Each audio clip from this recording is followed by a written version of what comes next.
Chers élèves, bonjour. Au terme de notre travail, nous vous proposons aujourd'hui une dernière séance consacrée à l'auto-évaluation de la production écrite en rapport avec le programme de la 9e année de l'enseignement de base. Nous nous pencherons par conséquent sur les différents types d'écrits, à savoir le récit intégrant une description, le récit intégrant un dialogue et le texte argumentatif. Mais avant de revenir sur ces différents types d'écrits, commençons, M. Essine, par un bref rappel d'un certain nombre de règles d'ordre général. Effectivement, pour réussir toute production écrite, il faut toujours commencer par lire et comprendre un sujet. Lors de cette première phase, il s'agit de découvrir le texte du sujet, d'en distinguer les différentes parties, en l'occurrence les données du sujet et la consigne. Pour garantir une bonne compréhension du sujet, nous devons suivre les étapes suivantes. Repérer et relever les mots et expressions clés. Voilà. Expliciter le sens des mots et expressions relevés. Enfin, vérifier notre compréhension par une reformulation du sujet. Élaborer un plan. Le but de cette phase est d'assurer une progression logique dans votre production. Évidemment, cette progression dépend du type de texte à produire. Nous reviendrons ultérieurement avec de plus amples détails sur les différentes démarches à adopter pour chaque type de texte. Recherchez les idées. Lors de cette phase, vous devez d'abord trouver les idées en rapport avec le problème posé dans les données du sujet, d'en choisir les plus importantes et enfin les classer et les mettre en ordre pour garantir une progression logique. On passe à la rédaction, donc rédiger. Une fois ma compréhension du sujet est assurée, mes idées sont claires et bien organisées, je peux passer à la rédaction de ma production en prenant en considération la situation d'énonciation, la problématique, le vocabulaire en rapport avec la problématique et le type de texte à rédiger. Nous devons donc maintenant réviser notre rédaction. Donc, consacrer 10 minutes pour votre production est très important, car cela vous permet d'amener des corrections à votre production et vous permet d'éviter certaines maladresses afin d'améliorer le niveau de votre production. Gérer le temps est très important, dans la mesure où bien gérer le temps contribue à la réussite de l'épreuve. Voilà l'essentiel des remarques qu'il faut toujours prendre en considération pour réussir notre production écrite. Passons maintenant à l'étude de notre premier type d'écrit et qui porte sur le récit. Voilà. Donc, lorsqu'on parle du récit, on comprend bien qu'il s'agit là d'une suite d'événements qui composent une histoire. Rédiger un récit, c'est raconter une histoire réelle ou imaginaire. C'est savoir imaginer ou se rappeler un fait. Le récit obéit généralement au schéma suivant. Donc, le schéma du récit, on commence toujours par une situation initiale ou appelée autrement situation d'équilibre. Pardon. Cette situation initiale constitue l'introduction du récit. Dans la situation initiale, on présente les personnages de l'histoire, le temps et le lieu où se déroulent les actions de l'histoire. On doit mentionner également les événements qui se déroulent dans un cadre caractérisé par un équilibre avant que n'arrive l'événement perturbateur. L'ambiance qui règne dans la situation initiale est calme, car il s'agit d'une présentation ou d'une description de l'état des choses avant que l'action ne commence. La situation initiale doit généralement répondre aux questions suivantes. Qui, et à qui, où, quand, de qui ou de quoi. Après la situation initiale, on passe à la situation intermédiaire. Cette situation constitue le corps du sujet d'un récit et elle est annoncée par l'intervention d'un événement que nous avons déjà appelé perturbateur.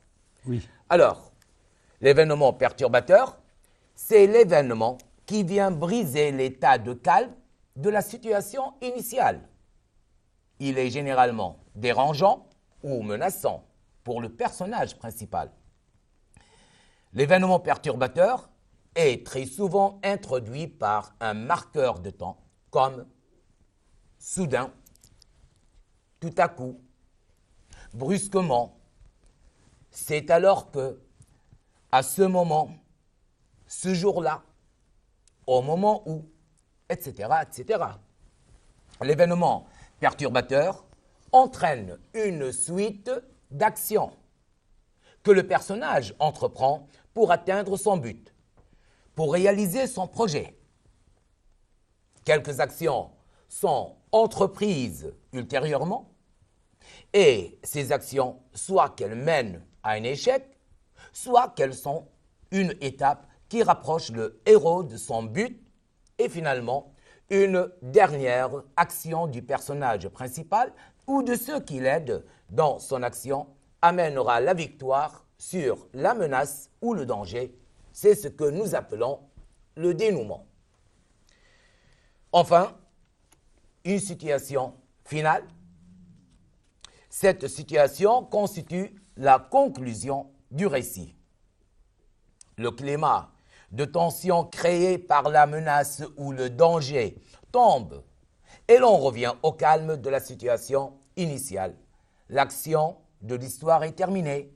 C'est pourquoi la situation finale décrit l'état des choses après le retour à l'état d'équilibre. Alors la question qui se pose maintenant, quelles sont les caractéristiques du récit? Effectivement. Donc, voilà, nous allons parler maintenant de ces caractéristiques. Alors, généralement, on raconte une histoire à la troisième personne, mais cela n'exclut pas le recours à la première personne. C'est pour cela, vous voyez que nous avons mentionné, pour ce qui est des pronoms personnels, soit la première personne, soit la troisième personne. Et là, en guise d'exemple, nous vous rappelons, chers élèves, que le texte support de notre première séance, qui s'intitule « Apparition », est écrit à la première personne. Dans ce cas, le narrateur est l'un des personnages de l'histoire. Par contre, le texte support de notre troisième séance, et qui s'intitule « L'enfant et le pêcheur », est écrit à la troisième personne, et dans ce cas, le narrateur est extérieur au récit. Alors, par ailleurs, les actions de l'histoire sont racontées au passé. Bon. Mais là également, on peut raconter l'histoire au présent. Et c'est pour cela que si jamais le récit est au passé, on emploie généralement le passé simple, qui est employé essentiellement pour apporter l'enchaînement des actions dans le récit. Par exemple, là on vous donne un exemple du texte support de notre première séance. J'allais le plaisanter quand j'aperçus. Donc vous voyez bien que le verbe apercevoir est conjugué au passé simple. Mais il n'empêche, nous pouvons également recourir aussi bien au passé composé ou bien au plus que parfait. Autre caractéristique du récit, c'est le choix des verbes d'action.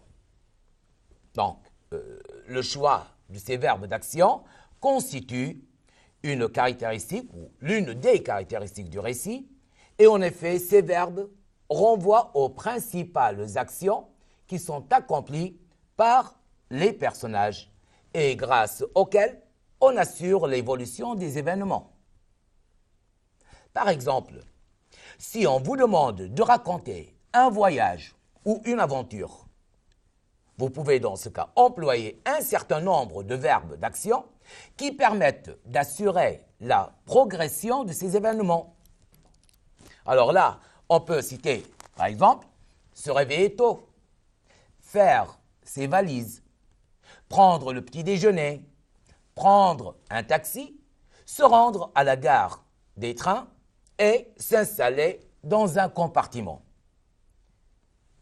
Ces verbes-là, donc, ou ce choix que nous avons fait des verbes d'action, nous mène à dire que les événements de l'histoire sont racontés dans un ordre chronologique et que pour ce faire, on doit recourir à des expressions qui fonctionnent comme des repères temporels permettant de situer les actions sur l'axe de temps. Par exemple, là, on vous a donné quelques exemples d'expressions qui fonctionnent comme des repères temporels. Par un bel après-midi, 2 heures après, ensuite, enfin. Voilà donc, M. Essine, pour ce qui est de l'essentiel du récit. Mais comme vous le savez, il est rare qu'un récit n'intègre pas des séquences... il est rare qu'un récit n'intègre pas des séquences descriptives ou n'insère pas un dialogue. Et c'est pour cela que nous allons voir dans un premier temps par quels moyens on insère une description dans le récit. Donc, parlons maintenant du récit intégrant une description. Le plus souvent, le texte narratif comporte des passages descriptifs. La description sert à faire voir au lecteur l'aspect extérieur des lieux, des objets ou des personnages. Elle sert aussi à montrer les sentiments et les émotions des êtres vivants. Les passages descriptifs sont généralement annoncés par des verbes de perception, comme regarder, voir, entendre, apercevoir, écouter, etc. Par exemple, dans le texte Apparition, qui nous a servi de support à notre première explication de texte, nous avons vu que le verbe apercevoir est un verbe de perception qui introduit la séquence descriptive. C'est à travers le regard de je, en l'occurrence le narrateur, que se fait la description. Outre les verbes de perception, le texte descriptif se caractérise par le choix des verbes d'état. Vous avez là quelques exemples: être, paraître, sembler, avoir l'air. Les temps verbaux, soit le présent, soit l'imparfait. Les adverbes de lieu et de manière. Les groupes nominaux et leurs expansions, tels que les adjectifs. Les procédés. On peut relever la comparaison. Et on a un exemple à citer, une statue sur un piédestal. C'était pour comparer la femme. Oui. Dans ce cas. Ou bien le superlatif, le corps, toujours en parlant de la femme, le corps le plus parfait qui put se concevoir sur la terre. Après avoir rappelé les caractéristiques du texte descriptif, voyons maintenant quel ordre nous pouvons suivre pour organiser notre description. Donc on va parler bien sûr de l'organisation de la description. Ouais. Dans une description, celui qui décrit choisit un ordre pour présenter les différents éléments. Donc du premier plan à l'arrière-plan, du haut vers le bas, du général au particulier ou inversement. C'est cette organisation qui assure la cohérence et l'efficacité de la description. Cet ordre dépend de l'intention du narrateur. On veut rendre un personnage sympathique, on veut insister sur sa bizarrerie, on veut mettre en relief un trait de son caractère, etc. Ouais. En guise d'exemple, nous vous rappelons l'ordre que le narrateur a suivi pour décrire la femme dans le texte Apparition. Donc, on rappelle que le texte Apparition a été le support de notre première explication de texte. Oui. Bien sûr. Tout d'abord, ce personnage est annoncé à travers des termes génériques qui traduisent sa manifestation. apparition, créature, femme, déesse, corps, l'ensemble de sa forme, race blanche. Ensuite, le narrateur décrit certains détails de son corps. Peau, visage, les yeux, le regard. Cet ordre nous permet de voir comment le narrateur perçoit la femme. En partant du général, femme, jeune fille, corps, il passe au particulier, les yeux et surtout le regard. Cette organisation a été assurée également par l'emploi des connecteurs, tels que après, ensuite, enfin. À ces connecteurs s'ajoute l'usage de certains verbes traduisant également la progression. Par exemple, avoir, contempler, ne pouvait discerner, je distinguais, j'entrevis, regarder. L'intention du narrateur est de montrer l'aspect extraordinaire du personnage de la femme. Maintenant, nous allons passer à la fonction de la description. Dans un passage descriptif, celui qui décrit peut se montrer objectif ou subjectif. Donc, nous allons étudier la description objective. Donc, dans la description objective, l'auteur ou le narrateur décrit ce qu'il voit en donnant les informations essentielles, en présentant les aspects positifs et les aspects négatifs des objets décrits, en utilisant un vocabulaire sans connotation améliorative ou péjorative. Donc, connotation améliorative, c'est-à-dire positive, connotation péjorative, c'est-à-dire négative. Par contre, le narrateur cherche dans la description subjective à communiquer au lecteur ses impressions et ses émotions, tandis que dans la description objective, comme c'est le cas dans notre deuxième support, l'auteur décrit ce qu'il voit et donne les informations essentielles sans essayer de communiquer ses impressions ou ses émotions. Lisons ensemble les caractéristiques donc, de la description subjective. Nous avons dit que le narrateur cherche à communiquer au lecteur ses impressions et ses émotions. Il utilise des adjectifs appréciatifs ou dépréciatifs. Il emploie un vocabulaire péjoratif ou amélioratif, des comparaisons et des métaphores. Nous vous proposons maintenant quelques conseils qui vous aideront à faire de l'auto-évaluation de votre production écrite. Donc, quand je rédige un récit dans lequel j'insère une description, je lis le sujet, donc j'identifie et je délimite les composantes du sujet, je comprends la tâche que je dois accomplir. Ensuite, je planifie. Donc, je dois respecter la progression et l'enchaînement des actions. Je rédige maintenant une description. Je suis un ordre précis dans ma description. Je décris le héros ou le personnage en employant des comparaisons, des adjectifs épithètes et des relatives, etc. J'insère la description dans mon récit au moyen de verbes de perception. Je respecte une progression dans mon récit. J'emploie une phrase de dénouement qui précise ce que devient le personnage principal.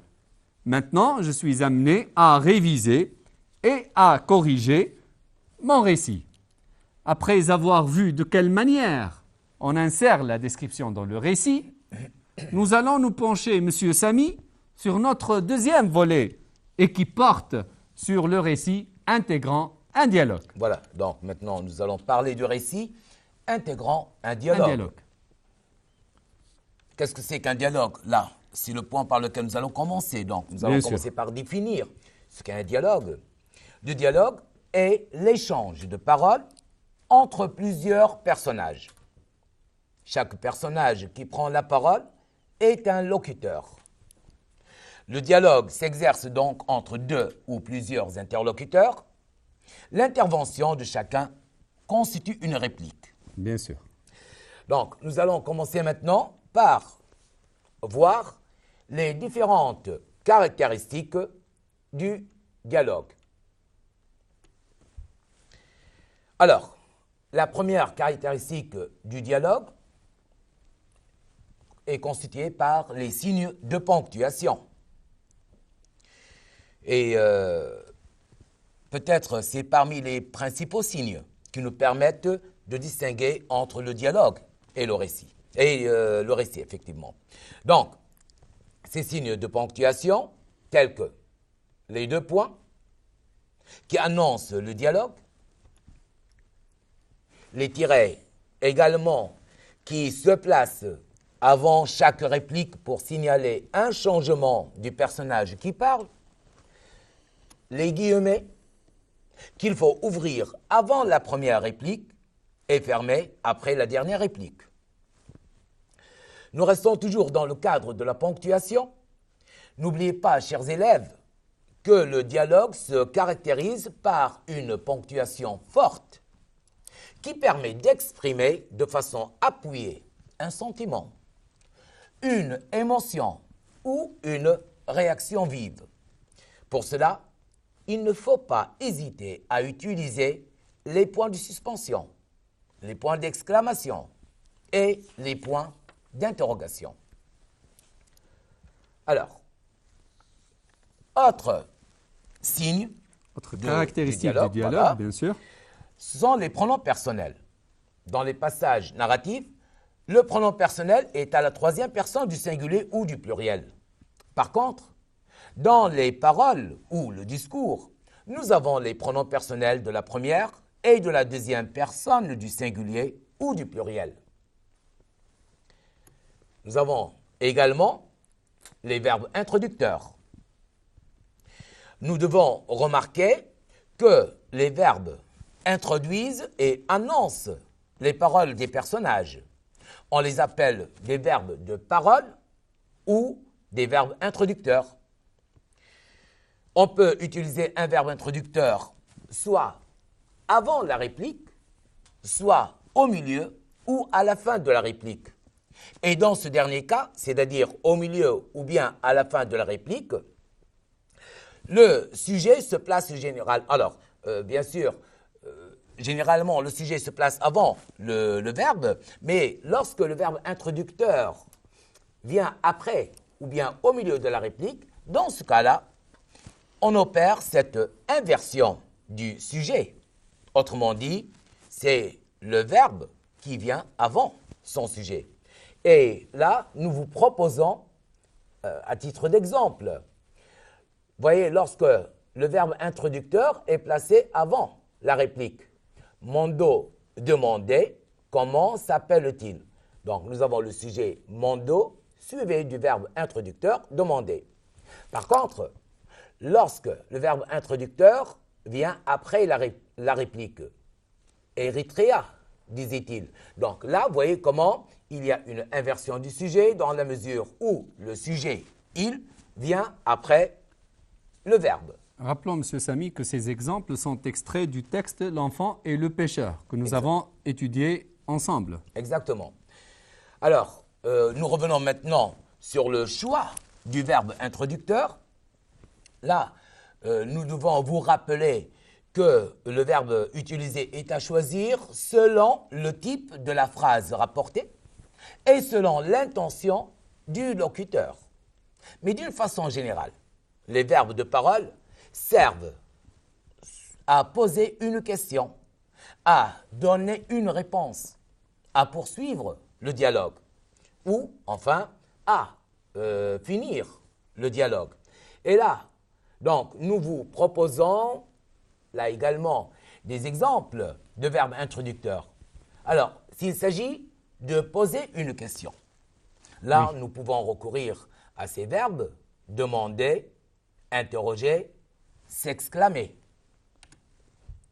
S'il s'agit de donner une réponse, là, on peut employer les verbes suivants, affirmer, rétorquer, répondre, déclarer, confier, avouer. Toujours dans le cadre du choix des verbes introducteurs, si maintenant nous voulons poursuivre le dialogue, Oui.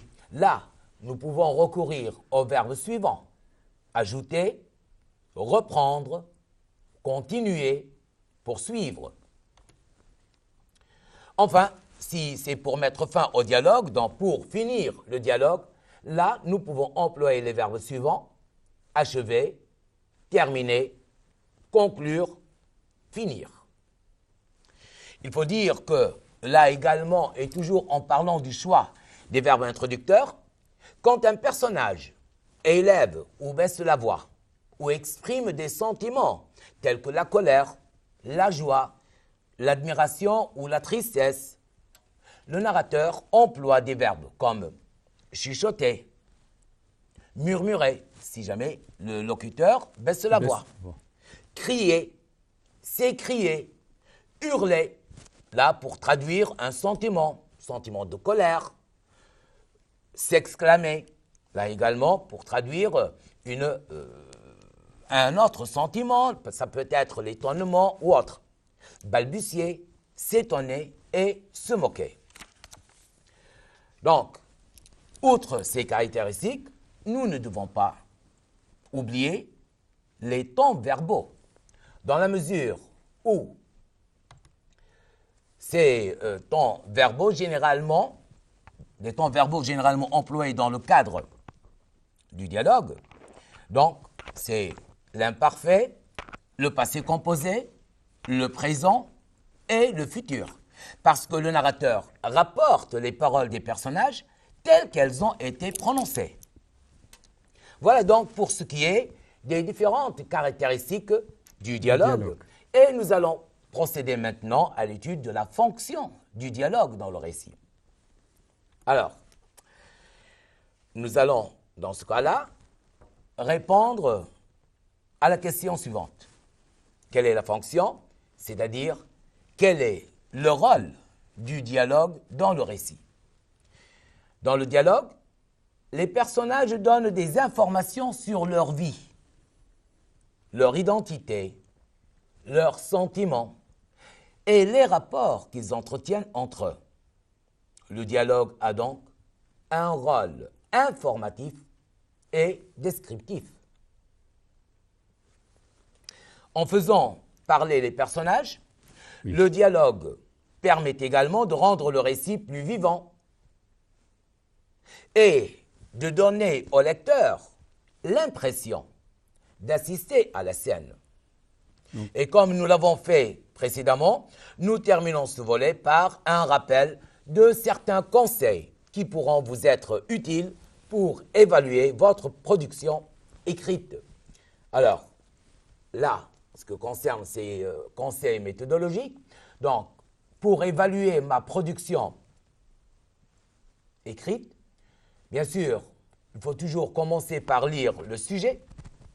Donc, je lis le sujet, j'identifie et je délimite les composantes du sujet, je comprends la tâche que je dois accomplir. Ensuite, j'élabore un plan.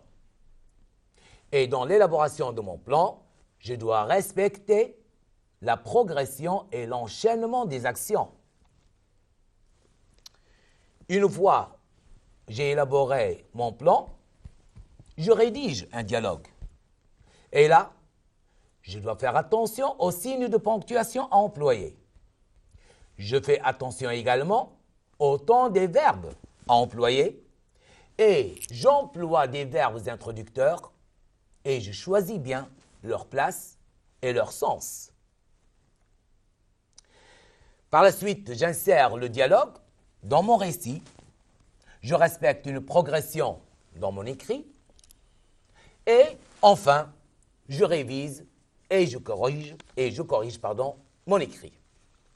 Voilà donc pour ce qui est des conseils méthodologiques que nous devons prendre en considération lorsque nous voulons évaluer notre production écrite. Voilà. Donc, M. Essine, là, nous allons passer à l'étude du texte argumentatif et plus précisément, c'est le texte narratif intégrant un dialogue à visée argumentative. Oui. À ce propos, il faut rappeler, M. Samy, à nos élèves que nous allons exploiter le même support sur lequel nous avons travaillé lors d'une séance précédente et qui a porté sur le texte narratif intégrant un dialogue à visée argumentative. Effectivement, c'est ça. Le texte argumentatif vise essentiellement à convaincre en défendant ou en rejetant un point de vue. Le locuteur, celui qui parle, cherche soit à défendre son point de vue, son opinion, soit à critiquer ou à rejeter le point de vue de l'autre. Le texte argumentatif se compose d'une thèse qui traduit l'opinion, qui traduit l'avis du locuteur, des arguments qui soutiennent et justifient la thèse, et des exemples qui appuient, qui consolident, qui renforcent et concrétisent les arguments. Pour bien réussir la rédaction d'un texte argumentatif, nous devons être attentifs au point suivant. Nous commençons par lire l'énoncé de notre sujet. Donc, lors d'une soirée familiale, vous avez émis le souhait de devenir un jour informaticien. Votre père s'y est opposé, c'est-à-dire n'était pas de cet avis. Vous avez essayé alors de le convaincre de votre choix. Rapportez le dialogue qui s'est déroulé entre vous et votre père. Après la lecture de l'énoncé de notre sujet, nous identifions ces différentes composantes. Le sujet se compose de deux parties. Première partie, les données du sujet que vous voyez colorées en bleu. C'est le texte du sujet. Nous lisons lors d'une soirée familiale, vous avez émis le souhait de devenir un jour informaticien. Votre père s'y est opposé. Vous avez essayé alors de le convaincre de votre choix. La deuxième partie colorée en rouge, c'est la consigne. Il s'agit de la tâche à accomplir. Nous lisons « Rapportez le dialogue qui s'est déroulé entre vous et votre père ». Par la suite, il faut procéder à un examen minutieux des données. Généralement, celui-ci se présente sous forme d'une phrase assertive. Puis, on va repérer les mots-clés dans ce libellé. Nous relevons « Vous avez émis le souhait de devenir informaticien. Votre père s'y est opposé. Vous avez essayé de le convaincre. » Donc, étudions ensemble ces mots-clés. Le « vous », c'est l'élève, le jeune. Avait émis le souhait, c'est l'expression d'un désir, d'un souhait. Devenir, c'est une ambition, c'est un rêve. Informaticien, c'est le métier à exercer. Votre père, là on comprend qu'il y a une relation ou un rapport d'hiérarchie, d'autorité morale et juridique. Voilà. S'y est opposé, c'est-à-dire ne partage pas votre choix, convaincre revient à faire changer d'avis, faire revenir sur sa position. À partir de ces mots-clés, nous pouvons déduire que le sujet porte sur une discussion, un débat sur le choix du futur métier. Pour vérifier si vous avez très bien compris les données, il faut reformuler le sujet dans votre propre langue. Donc, nous pouvons reformuler les données du sujet de la manière suivante. Lors d'une soirée, j'ai émis le souhait de devenir informaticien. Mon père n'a pas partagé mon choix. J'ai avancé des arguments et des justifications pour que mon père change d'avis et adhère à mon choix. La reformulation des données vous permet de vérifier si vous avez bien compris le sujet. Nous allons maintenant relire la consigne. rapporter donc le dialogue qui s'est déroulé entre vous et votre père. La consigne vous permet de préciser le type de texte à produire. Il s'agit d'insérer un dialogue à visée argumentative. Vous êtes par conséquent appelé à produire un récit, c'est-à-dire un texte narratif qui intègre un dialogue à visée argumentative. Pour rédiger votre récit intégrant un dialogue, vous devez commencer d'abord par l'élaboration du plan du corps du sujet, en tenant compte des éléments suivants. Le sujet s'adresse à vous, et de ce fait, votre récit doit être à la première personne du singulier « je ». Le sujet est formulé au passé.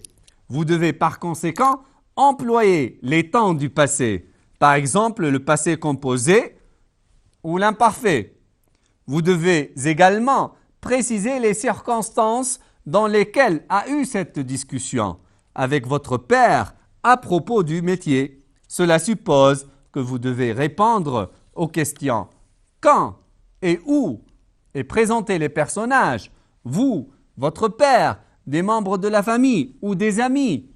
Une fois que vous avez pris en considération ces éléments, vous pouvez passer aux 3 étapes de votre rédaction.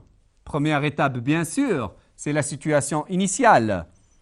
Elle concerne le récit avant le dialogue. Elle est marquée par l'emploi du je, l'emploi des temps verbaux du passé de l'indicatif, précision quant aux circonstances de la discussion, c'est-à-dire le cadre spatio-temporel. On doit annoncer l'objet du débat, c'est-à-dire le choix du futur métier. On passe maintenant à la situation intermédiaire. Elle concerne le dialogue. Donc, cette situation intermédiaire est marquée par la présentation des intervenants, le locuteur « je », l'interlocuteur « votre père » et probablement d'autres membres de la famille. Les signes de ponctuation, tels que les tirets, les guillemets, les verbes introducteurs qui permettent d'introduire les répliques des différents personnages, les différents types de phrases, tels que l'interrogatif, l'exclamatif, le déclaratif, les temps verbaux. Étant donné que le sujet porte sur le choix du futur métier, nous pouvons utiliser le présent et le futur. Les expressions qui traduisent le choix ou l'opinion. Donc, nous vous proposons en guise d'exemple des expressions qui traduisent soit le choix, j'aimerais devenir informaticien, soit l'opinion, par exemple, je pense que le métier d'informaticien est passionnant, des justifications ou des arguments. Les informaticiens qualifiés sont les enfants gâtés du marché du travail. Exemple, ils bénéficient souvent d'un traitement de faveur. Enfin, la situation finale, elle concerne le récit et intervient après le dialogue. Elle est marquée par l'emploi de « je » et de « il », emploi des mêmes temps verbaux du passé, marque le résultat, changement positif ou négatif quant à l'attitude du père, la fin de la soirée. Si vous voulez bien, Monsieur Samy, nous allons procéder